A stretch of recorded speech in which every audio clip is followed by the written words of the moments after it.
ہم کریں گے ہر مظلوم کی حمایت۔ السلام علیکم، میں ہوں حرین فاطمہ اور آپ دیکھ رہے ہیں حمایتی نیوز HD چینل۔ نظر ڈالتے ہیں آج کی اہم خبروں پر۔ اسلام آباد بجلی کے صارفین پورے مالی سال 2025 میں 1952 ارب روپے کی خطیر رقم بطور کیپیسٹی چارجز ادا کریں گے، جو اگلے مالی سال کے لیے 30 روپے 88 پیسے فی یونٹ بجلی کی نئی قیمت خرید PPP میں 18 روپے 39 پیسے فی یونٹ کا حصہ ڈالے گی۔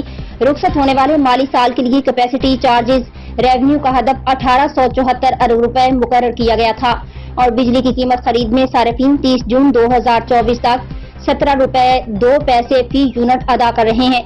گھریلو بجلی صارفین پر ماہانہ 200 تا 1000 روپے فکس چارجز عائد۔